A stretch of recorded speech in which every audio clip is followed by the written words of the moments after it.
Good morning, good afternoon, good evening, good night, because a lot of people are joining from different parts of the world. Good day to you all. Thank you for joining this webinar today. I'm not going to take too much of your time. We just want to give a brief introduction to Cocotown. Um, so the origin, the parent company, InnoConcepts was founded in 1992. So we are glad to mention that this year we have completed 30 years in business.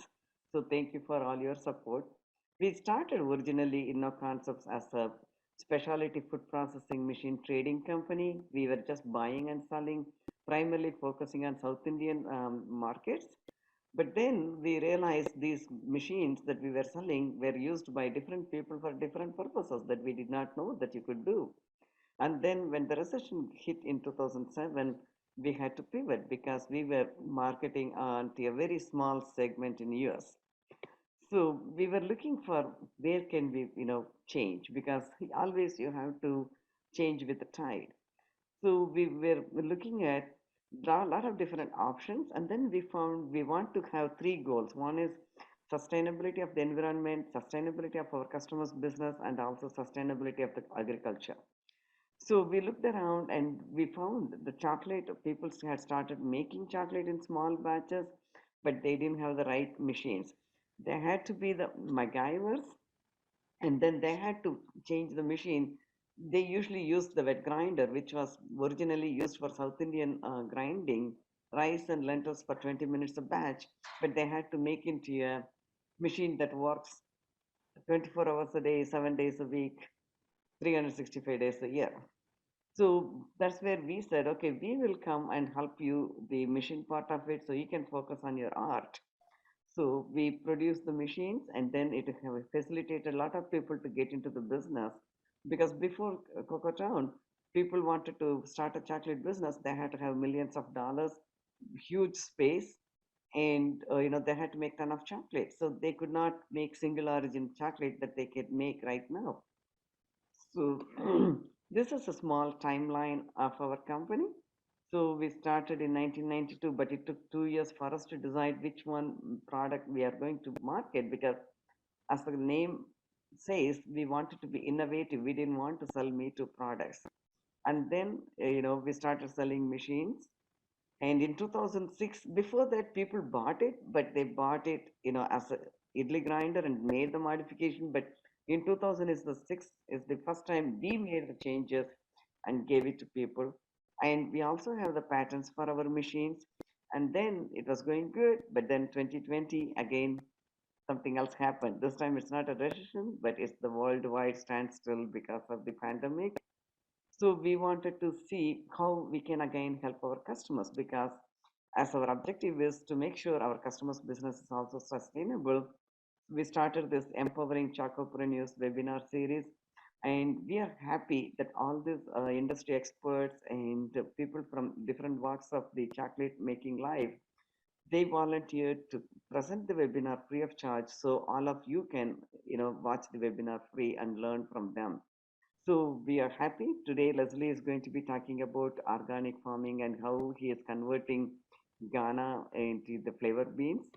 And then, so now we are trying to, make it as not just the company that sells the machines, but empowers the chocopreneurs to education also. So we are also coming up with the new machines and accessories. But the pandemic put a little bit break, but we are hoping that we will be get back to normal and then we can start those projects again. So we are looking forward to the normal life where we can meet family and friends face to face. But I think we will also continue the virtual connection, like Teresa said. When we do the webinars, we can meet so many people. I know it's only virtually, just only by looking at the names and the places they are coming from, but still we can reach to a wider audience. And people, they can sit in their living room or office room and then watch the webinar and learn. So we are going to be having both the things going forward. And I always want to end with Loka Samasta Sukhino Bhavantu, which means may all the beings in everywhere in the universe be happy and free, and may the thoughts, words, and actions of my own life contribute in some way to their happiness and to the freedom for all. Thank you. So with this, I will turn the mic to Tarasa. Thank you so much, Mrs. Balu. Welcome, everyone. Welcome, Leslie. So what I'd like to do is just take a moment to get to know Leslie a little bit from Three Mountains Chocolate and ask you a question about where did your, share with us where your cocoa journey started, if you would. Sure. Good morning, good evening, good afternoon, everyone, wherever you are in the world. It's an absolute pleasure to be here with you today. Thank you to Cocoa Town for inviting me for this webinar. My journey started around, 10 years ago, really, in terms of the thought to get into cocoa. It was actually a sad time for me because it was a time that my father had passed away, and I happened to, the burial was in Ghana, so I attended the funeral in Ghana, and I was trying to find something to connect me back with Ghana and with the people. And cocoa was something which I thought about, and I battled with this for 10 years, let's say, because I, coming from a food background, chocolate is something that I love enormously on there, and superfood was something which I was interested in. So I went from cocoa to superfoods, and then went back to cocoa in 2019 when I tried to create I created my own formula of a hot chocolate, and the plan was to have this to be distributed in hospitality and market. And the journey took me on to historical family cocoa farms, because I was trying to get a story with my grandma. At that time, he was alive, and not knowing that my great-great-grandfathers were cocoa farmers and the farms were still there. So I took on the journey to learn more, and then here we are. Three Mountains Cocoa was born. So yeah. Thank you for that. And thank you for mentioning Three Mountains Cocoa. I realized I said Three Mountains Chocolate. I always end up with chocolate on the brain when we do these things. So thank you for making that correction. I was gonna correct myself so we give homage and honor to the company and get the name right. So, well, with that, thank you for sharing that story. I'm gonna turn the event over to you. Again, good afternoon all. Welcome to Three Mountains Cocoa, the challenge of converting to organic cocoa, presented by myself, Leslie. Here's today's roadmap. So here's a picture of Africa, showing exactly where Ghana is and pinpointing exactly where our farms, where the cooperative is based, which is about an hour away from Kumasi in the area of Drasel.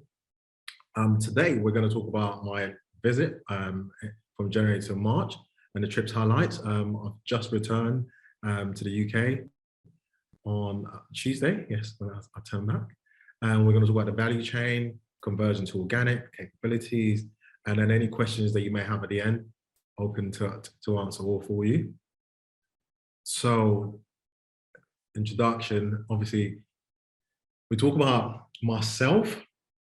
In terms of this journey, I founded Three Mountains Cocoa back in 2019. British Ghanaian, embarking on a journey to discover my ancestral roots, really. I'm an advocate, superfood, consumer and lover. It actually changed my life because I have a number of allergies, and so superfood really helped me to really shape my diet. I'm a firm believer in social and environmental sustainable cocoa. I think this is important. As we go through this presentation, you see some of the reasons why. This journey really began when I tried to create my own organic hot chocolate. And so looking in the market, I saw there's a gap in the market. Having been in the food business, hospitality for 20 years, I saw that whenever people had allergies like myself, you go out to order maybe a mocha or hot chocolate, baristas tend to forget that in most, this is 90% of hot chocolate powder has got milk products inside of it. So you go out, you order your hot chocolate, which they'll then add the alternative milk, but not been knowing that there's actually milk in there. So we formulated our own hot chocolate, and the plan was to deliver this product to the market. I have still got the recipe and the formula, and I have not seen it in the market as yet. And so this is something that maybe a future partnership that we will deliver. So talk about cocoa in Ghana. Ghana really is, I'm just moving this. Ghana really, Cocoa Board was established in 1947. The cocoa is really owned, the cocoa beans is owned by the government, really, and Cocoa Board is the organization that controls the quality and the whole process of moving cocoa from the villages to exporters around the world. So they market the cocoa beans. Ghana cocoa really has a premium world bulk quality cocoa. Traditionally, it's the largest producer of conventional cocoa beans and the longest history for premium conventional production in Ghana. The government tends to control this through managing and having inputs to farmers. Organic cocoa is not something that they're focused on, but the interest is growing. Cocoa normally from Ghana is exported for mass confectionery on there, and is limited in terms of value added for cocoa products. So the current situation on the ground really is that the value chain and transparency is something which is at times lacking. There are growth and demands for certified cocoa and obviously child labor issue. But I've been working with this organization for the past 2.5 years on the ground, and I've got a great relationship with them.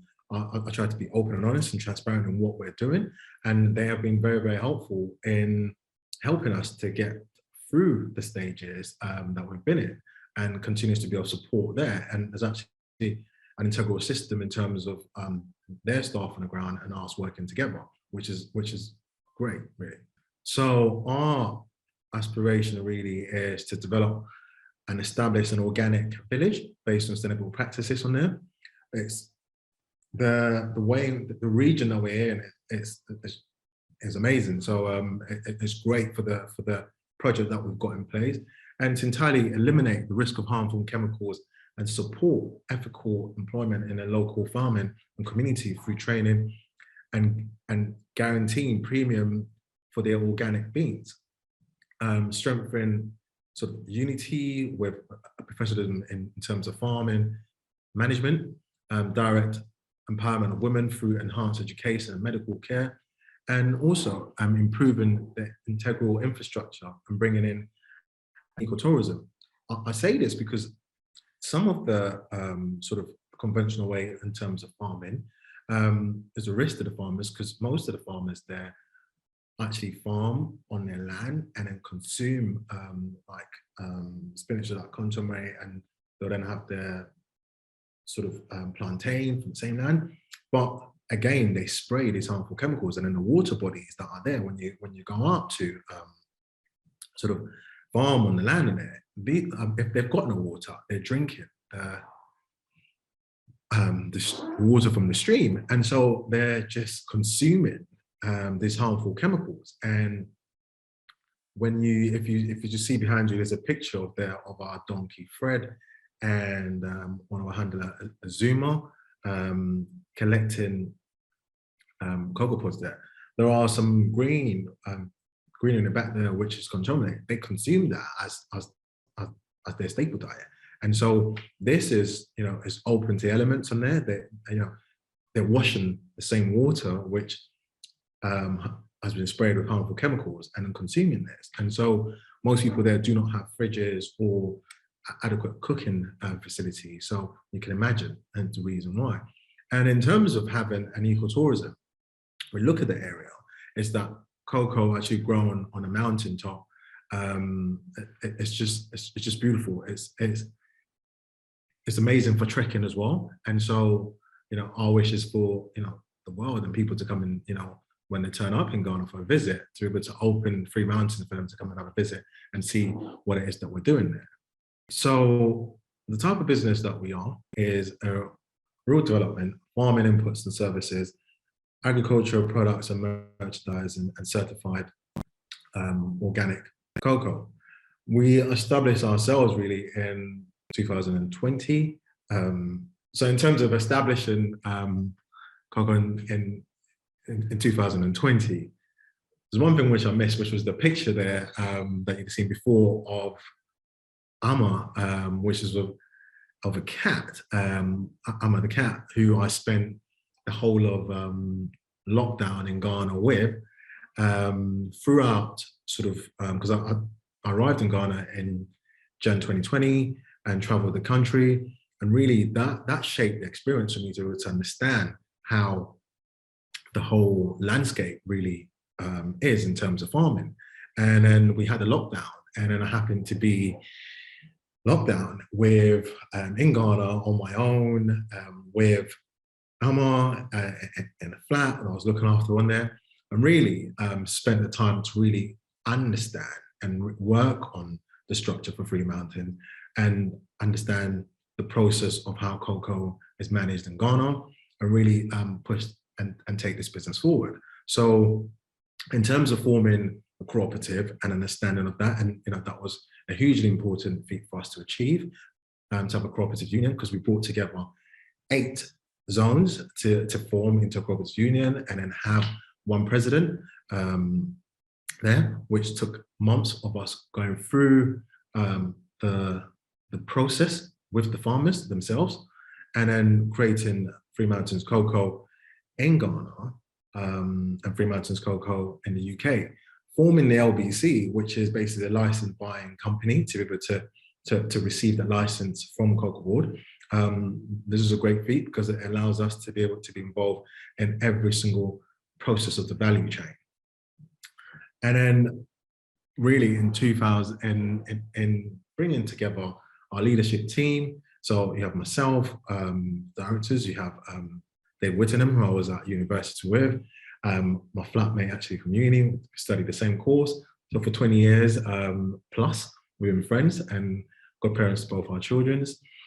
Then we have Courtney Hodges, who joined us quite recently. Courtney comes with an almost 10 years of experience in commodity trading and merchandising and rural understanding of farming development for us, which is a huge plus in having on board. I then have 𝗖𝗵𝗿𝗃𝗃𝗃𝗃𝗃𝗃, who is our manager on the ground, working with the farmers on a daily basis, living in the community on there. I happened to spend some time with 𝗖𝗵 on the ground, and 𝗖𝗵 travels through the community with Jungle Bike, and it's amazing to see, because the connection that he has already with the farmers on the ground means that we're able to see real-time things that are happening and be able to address any issues very quickly. And he works together with the extension officers who are based from Cocoa Board as well. I then have Dr. Christy Leslie. I mean, Christy has, it's a high-level member, it's a highly valuable member of Three Mountains. I mean, beyond, I cannot speak enough for it, because Chris really helped me from 2020 to really shape how Three Mountains sort of will grow, shape the structure, get an understanding of how Cocoa Board works, understanding how the chocolate industry works in Africa, which I did not know. So Christy, Dr. Christy is a scholar in terms of cocoa and chocolate, and has a great understanding of how moving cocoa through West Africa to the Western world. And without her, the people that I've met in the last 2 years wouldn't have happened at all. So she plays an enormous role and a mentor for me to lean on whenever I need, and an active role in the company. I then have Sophie Trench. Well, MBE, Sophie comes with award-winning social entrepreneur from the UK, with over 20 years experience as CEO for Divine Chocolate. And a really advocate of fair trade and social justice. The mentoring that Sophie has given me has really allowed me to understand, issues in farming organizations, especially in the cocoa industry, and any political issue for us to address. And so we were able to work together in making sure the constitution really fits the needs of the farmers and how to go about to help the farming community. I mean, I could not have two most amazing people to work with and to really help shape this business. Then I have 𝗖𝗵𝗹𝗶𝗃𝗀𝗃𝗃, who's my aunt, who has understanding of culture in Ghana and been able to help me to be able to navigate the cultural system in Ghana and help me to be able to move through the communities with community leaders and chiefs and officials in Ghana has been a huge help. Where we've come in a short period of time has been because of the amazing people, some who are here, some who are not, who I've worked with to get to this stage. And we continue to add more people to the organization and hopefully to take us forward. So here's a map of the area that we're working in. So it covers around 6,500 hectares of cultivated land. This originally was 7, it's now 8 sort of zones that we've added to it on there, which is at the edge of a forest reserve. So now we have 15 communities surrounded by this protected forest reserve, which has been there from 1954. We have 2,271 farmers, 639 women, 1,632 of them are men, and the average age is 52. The youngest registered farmer that we have is around 23 years old. And then the average sort of hectares per farmer is 8.8. And there's a picture of Van Dyke and one of the Cocoa Board extension officers visiting farmer 𝗙𝗿𝗺𝗵𝗹𝗶. On that day, actually, I was there in terms of trying to show him how to prune and prune well. This is an amazing story that you don't get to really see. So this is 𝗖𝗵𝗹𝗶𝗃𝗀. She was born in 1912. I mean, we got the official document when we were registering farmers because we're mapping each farmer's farm, polygon map. So, her parents were cocoa farmers. As an adult, she returned to join them and help them in one of the villages called 𝗖𝗵𝗹𝗃𝗀𝗃. And she still has got an amazing wit. I mean, like literally, when you come into the village, she lives at the edge of the village. So you see her as you're going in, and you see her as you're coming out.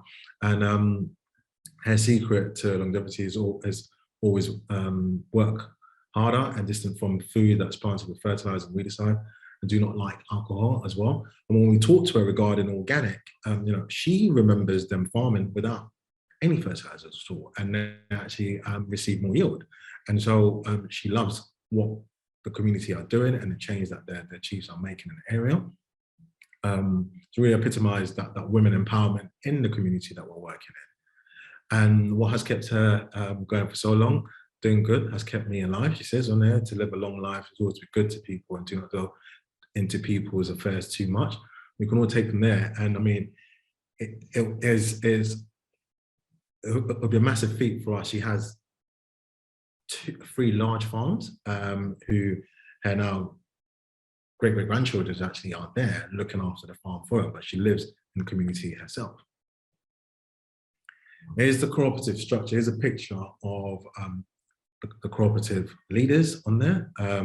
So we formed the cooperative, making sure we have good governance, which was important, and working with Sophie on this to really make sure that we shaped it in the right way. Also, so it's 8 zones, which then the 8 zones has 15 communities within it, with 1 executive from each community, emphasizing on local empowerment and working with traditional leaders and officials. So I worked on this with assemblymen who went tirelessly through each community and his English is excellent. Actually, a lot of people that live in the community have got amazing English. Actually, it's really, really good. And so they're able to then study the Constitution, vote for it. Democratic elected leaders is what we've got. And what we have is that we have currently, the leaders are there for 12 months, and then the community will then vote again for either the same leaders or other leaders on there for the next 3 years, which is great. And we have women who fill really, really important roles within this executive and this union group, so this cooperative union.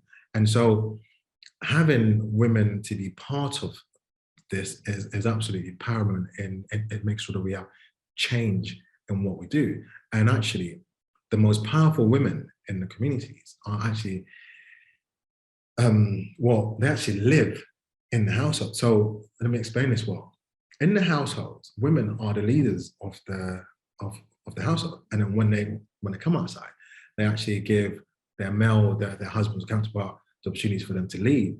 But then what you have is that you have the change that happens within the community starts from the women and the mothers from the household. So us sort of empowering these really, really strong leaders, female leaders, to really take on leadership roles is hugely important. And this is already, we've seen this happen in order with our child labour, with our the financial secretary is female as well. And so it's great to see. And it's my wish that one day, which I'm sure will be very soon, is one of the female leaders become the president of this union. So in 2021, so 2020 to 2021, on our own, so we have our own family historic farm in the area. We planted 20,000 seedlings and 20,000 plantain suckers on there. And then the community themselves received, the farmers received 116,000 and 46,000 cocoa seedlings to plant, and over 2,000 plantain suckers to plant, and 2,000 shade trees. This was really is that the community sort of saw the opportunity to be able to have and grow organic cocoa. So abundant farms, farmers came to replant in the area they're in, which was great. The seedlings that they planted was the hybrid version. And then in 2021, the farmers again in the community received 6,740 cocoa seedlings, 1,620 shade trees. Again, this was from Cocoa Board. So Cocoa Board obviously provides this for the farmers, and with our work and intervention means that we're able to get more inputs from the farmers as and when it's happening. We supply 2 donkeys to the villages and to help haulage. I actually saw this in the northern parts of Ghana. They tend to use cattle and use donkeys to help with so the haulage and moving so heavy duty goods in farming, whereby in this area there wasn't. So bringing 2 donkeys, Fred and Lola, to the area to help with haulage, which means that farmers can reduce some of their cost in terms of they usually have motorbikers that go onto the farm to collect the fermented beans.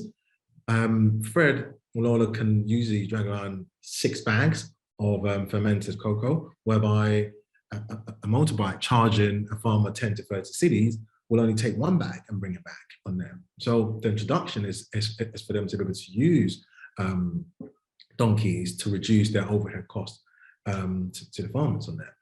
Also, the reduction of deforestation and protecting the forest reserve and the presence of wildlife and environment in the area is something that we're working with the farmers with, and actively partner with any organisation that further guidance in this area. As we're backed up to the forest reserve, you have monkeys, you have wildlife in there. I mean, the most beautiful birds that you'd see in that particular area on there. And so how do we preserve that and work with the community? Thank God, in that area, we don't have any galamsey. What I mean by that is there isn't any digging of gold or cutting down of trees and digging for gold or any other minerals on there. There absolutely isn't, because the community leaders are really, really strong, and they're strong in this. And they're actually an amazing group of people who had been forgotten for quite a long time. So in terms of the area that we're working in, is they have never seen so much activities and people coming there to actually visit and see them. So I am absolutely sure that we can preserve this forest reserve and actually do more in the area that we're in. So this is January. This is 𝗙𝗿𝗴𝗏 and his wife. They actually live on their farm. So there's some drying, some cocoa, which is still drying.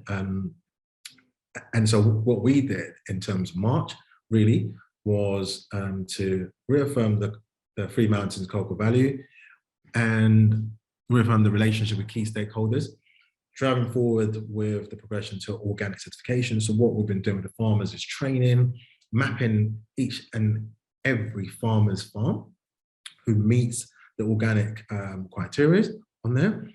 As we've got 2,200 farmers, we already know that we might have around 600 or so farmers that will not meet the organic criteria on there, but we will work with these groups in the coming months, for them to be ready for next year as such on there. So it is absolutely paramount for us to make sure that we are on the ground, we're seeing what's happening, we're seeing what the farmers are doing on there, and first-hand experience of issues, we're able to tackle it very quickly. And so some farmers are used to using weedicide, and they don't know how to turn away from that. So these are some of the trainings that were given to the farmers to stop them using weedicide, and then they're able to meet the organic criteria. Part of it is obviously engaging with the community, with the traditional structure in terms of official leaders. So these are the chiefs, the village chiefs, who really manage their community. And so engaging with these groups are hugely important in order for us to be able to find out firsthand any issues and be able to deal with it and support the community. In terms of engagements with schools, so there are 10 schools, which is primary and junior secondary in the area. There's actually one of the schools in 𝗖𝗵𝗹𝗶𝗏 that I was donating some books that was donated from my children actually to the children there. And so whenever I'm there, I tend to try to visit the teachers and speak to them and see what we can do, any help that we can give them and support. And actually our main office is going to be next to our school. So we've actually acquired a land that we're going to build the 𝗖𝗵𝗹𝗏 office in the village, which will be for the community as well, will be next to a school, which is brilliant. We achieve a license buying certification on there, which is great, which means that we're able to really trace what happens from the purchasing clerks who purchased the cocoa from the farmers at the farm level, and be involved in every single part of the value chain, which is important. As this helps us to be able to give more back to the communities and actually employ more people within the communities that we're working within. And the continuous alliance with Cocoa Board, which is hugely important in building those relationships. I have really got a great relationship with the board, and their eyes are on this project to see how well we deliver, see whether we can model it in other areas on there. So their continuous support is needed. Without their support, you can't really do much in terms of cocoa in Ghana. I am a bit of an advert drone fan, so all these pictures are my own pictures on there, and so I tend to spend my time taking pictures with the drone and also going through the communities. But our organizational goals is close relationship, transparency with supply chain, and increasing value for the farmers. Cultivating the trust and growth among the cooperative members, which is key, and to be able to lead in, to be the leading supplier of premium quality certified cocoa from Ghana. And foundation for further value integration. I mean, it is important to build that trust with the farmers. There's one thing about the farmers that is they need to trust you. They need to trust what we're doing. They need to trust that we're actually going to bring this value back to them.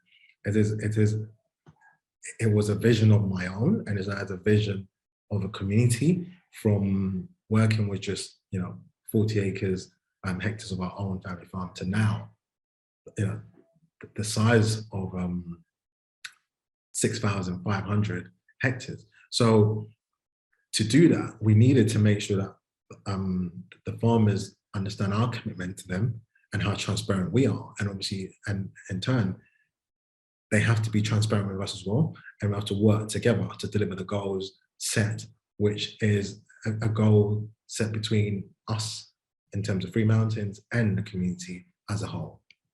So when we look at Three Mountains cocoa value chain, so really at farm level, we're involved and working with the farmers on the ground.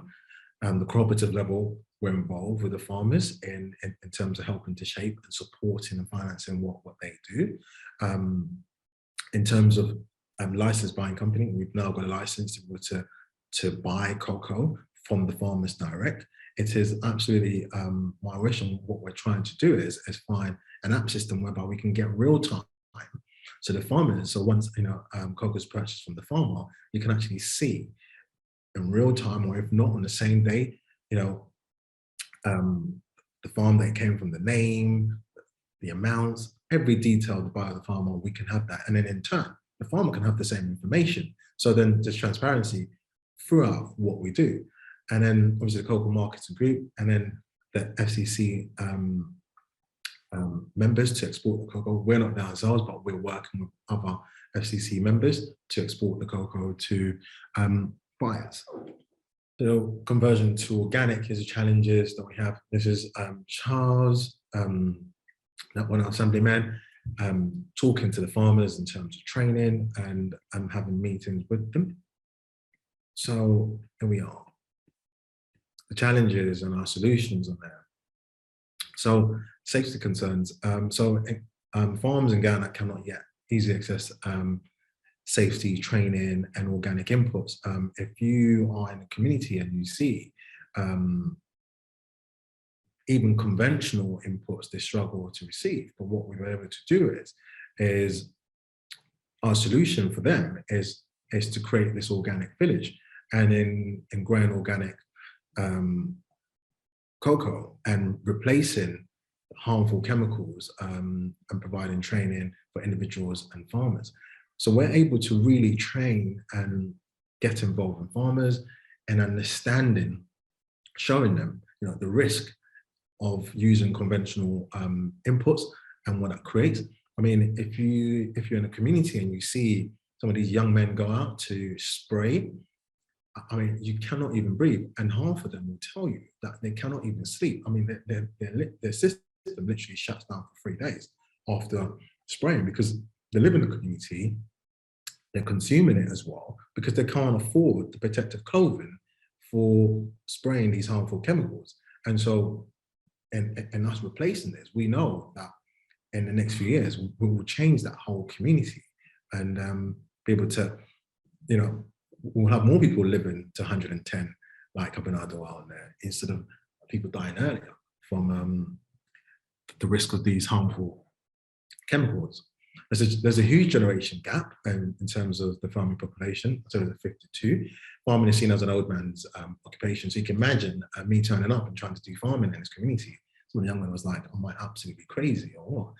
But in turns, we've shown them how to enhance opportunity, leading through that farming can be a way to build the wealth and support and education and supporting the community through diversification. I mean, with this is that if we've set out that it's just not organic cocoa that we want to certify. We want to certify their livestock, we want to certify other crops that they're growing. So this means that the farmers can actually earn money in the lean season when they've got no money at all, with selling other crops to acquire the city, and if possible, exporting. Also, as an avid superfood consumer, there's ample of superfoods that they grow as well in the area, but it's about us making sure we find a market for them to sell this.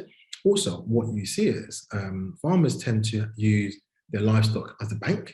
So they tend to consume mostly 90% vegan and communities. I mean, when I stayed over 2.5 weeks there, I was surprised that no one consumed any meat at all, because they keep their sheep, their goats for as a bank, that when something goes wrong, they're able to then go and sell it to then earn from it.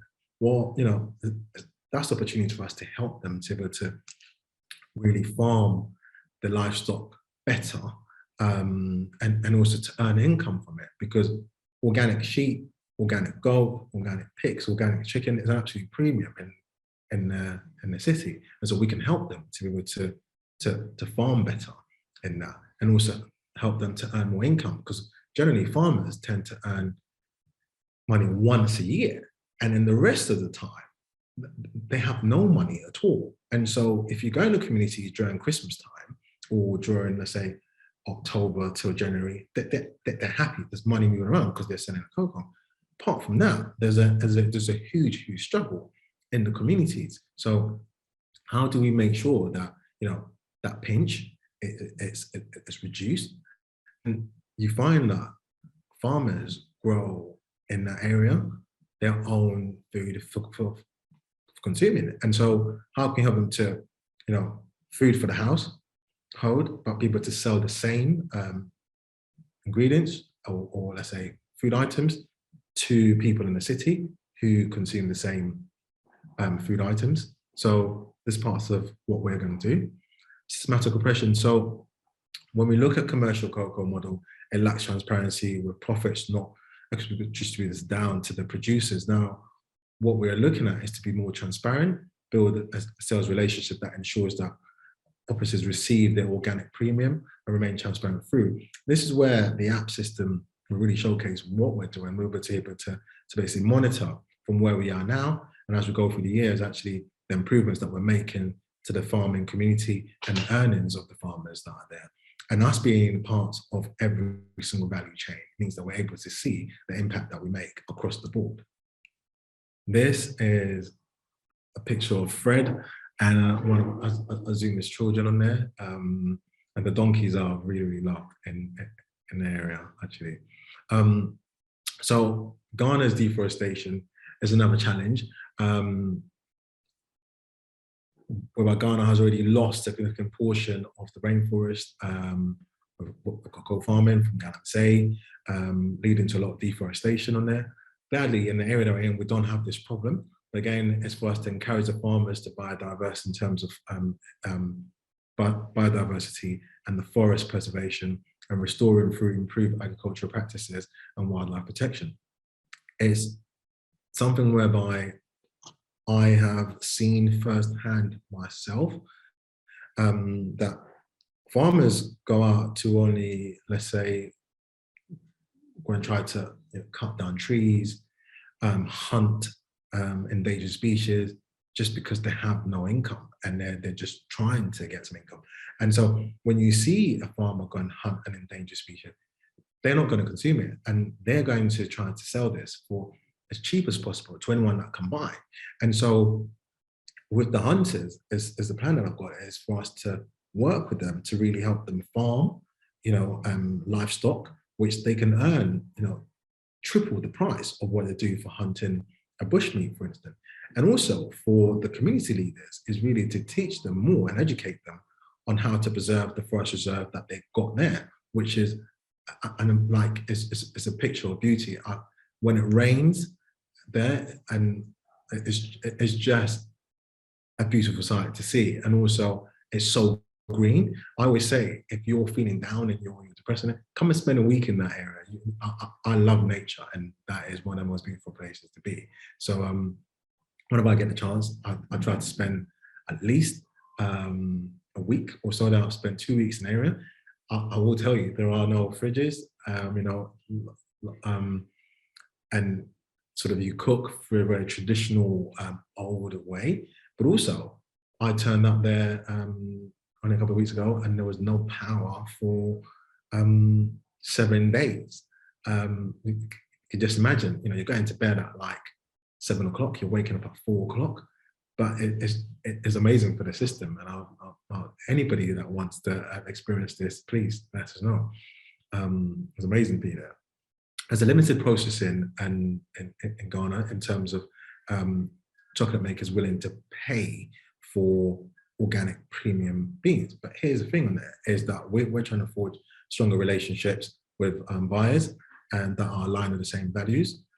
You know, I think the future is organic cocoa, because I don't know how long the farmers can continue to go on with the conventional ways and, you know, destroying the soil and their health being put at risk on them.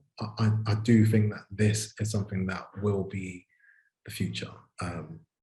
The question of women, you know, women do not get the same opportunity in terms of farming as men. Well, I'll tell you this, I have got the most powerful women in Three Mountains. I mean, like, they are super badass. And so this change will definitely happen in terms of our community, and it's already happening because we're promoting women leadership roles in there, delivering target education in the area, focusing on the young women in the communities and supporting them. And the chiefs and the leaders in the communities are very, very open.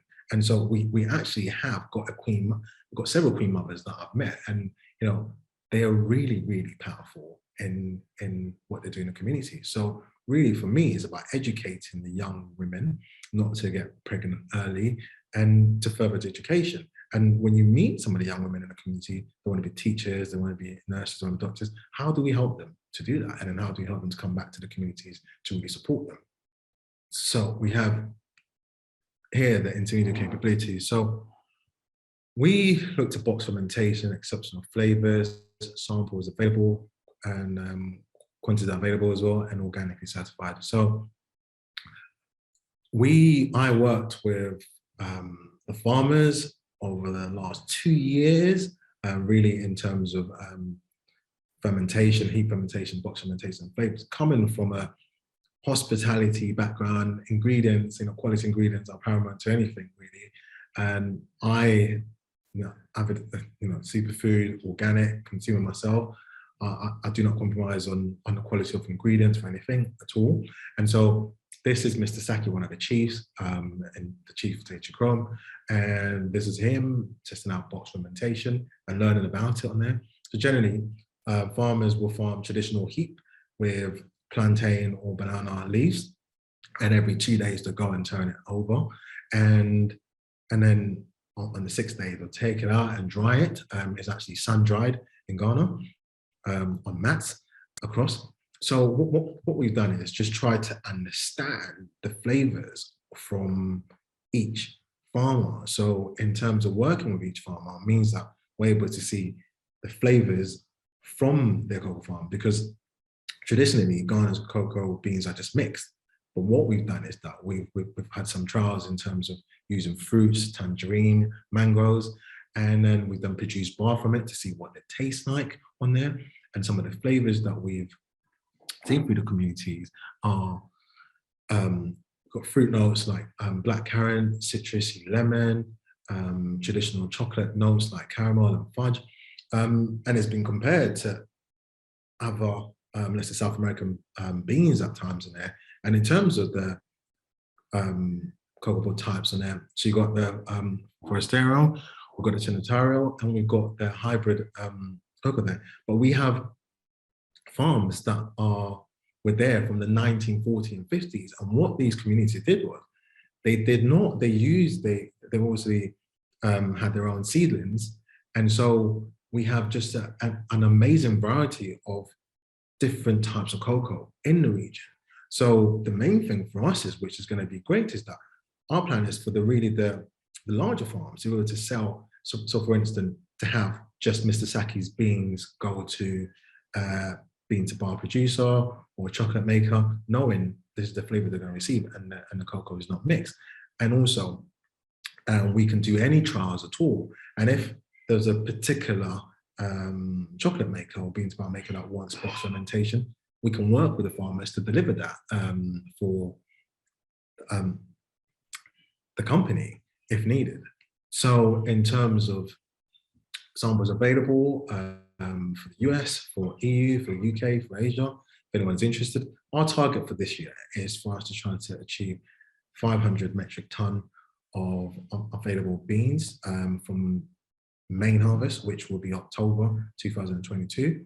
The area already achieves over 3,000 tons of beans, but we know that to try and say that it's not yet achievable, but also we know some farmers may not meet the organic certification requirement. So we'll build slowly, and we have Control Union who will certify our group. So at the Three Mountains of Promise, actually, this is a picture of Dr. Christy Leslie, her husband Gavin, myself, and my uncle 𝗖𝗵𝗹𝗶𝗃𝗀𝗃. This was actually on top of our own family farm. This was one of the mountains. We went trekking on a day, and actually this was the day that the brand name Three Mountains was born. Gavin can take full credit for this, because Gavin came up with the name, because our family farm goes, it's over 3 mountains. So we have cocoa for the 3 mountains, and we're on top of one of the mountains. And as we looked across and Gavin said, no, I think the perfect name would be Three Mountains Cocoa. So this is when Three Mountains Cocoa was born. It was last year, 2020. Our promise in terms of Three Mountains Cocoa promises really to uphold accountability through transparency and ongoing monitoring across the value chain, implementing an effective process and system that ensure the physical presence of our representative at all levels. And I mean, we have already achieved this in terms of being on the ground. You know, the countless hours that we spent, and having individuals at every point of the value chain, which is it's just great for us to be able to achieve this in such a short space of time, just because of the people that we have around us that has helped us to deliver this in such a short period of time. Deliver cocoa beans of the highest quality through enhanced training. I mean, with this is, you know, it is absolutely our intention to bring in more experts to help the farmers improve even further on the quality of the beans that we're supplying. What I try to say to the farmers is that, you know, the farmers in the village would not take a rotten, let's say, plantain or ingredient to cook anything. They would not. They'll always take the best. And so try to explain it to them in the same way, because farmers in the village do not, you know, they just produce the beans to be taken abroad. They don't know what's done with it at all. It's only now that farmers are able to taste, you know, can you imagine that chocolate made with their beans? It's the first time ever. And you're looking at these people that have been farming in this area for over 50, 60 years. And so explaining to them and teaching them what our prospective buyers are looking for means, you know, they'll do anything to make sure that that's delivered and work hard towards it. It also is instilling good governance in the cooperative union and practices is an integral part of everything that we do. And, you know, the farmers themselves have been working on this. And, you know, we have retired teachers in the cooperative union. We have young people who have, you know, graduated and they've got no jobs that are working within a cooperative union. And they're, you know, they've got great vision in order to achieve more for themselves. So it's just brilliant. Maintain a streamlined value chain committed to delivering for the farmers. This is absolutely the reason why we created this cooperative union, because originally it was just a vision of my own. Now it is not, and the focal point is of the farmers to deliver for them. And so I will not stop until we achieve the goals that we've set out, really. The vision for the future, really for me, is to complete the conversion to organic, along with obtaining fair trade certification, which we hope to do that by the end of the year or early next year, a fully integrated in-house system which will serve a licensed buying company, which is already obtained on there, and then obviously putting in the structures in place to purchase the cocoa from the farmers, having in a system in place whereby we're able to really monitor the purchasing of beans from farmers, and having the polygon map from each farmer, which means that each farmer will be able to having that unique code to know how many beans they've delivered, income that's coming to them, the premium that they're going to receive, and so they're able to then manage across that. And then having an additional bio means that if they're producing anything else, they're then able to account and manage for the rest of the year in terms of their finances. Also, is to be the lead in ethical sourcing and service, so serve a successful case study in implementing of social and environmental and economical responsibility in terms of best practices. So I believe that if this model is great, and I truly believe that it is, that we can help other communities to create the same model and grow beyond that.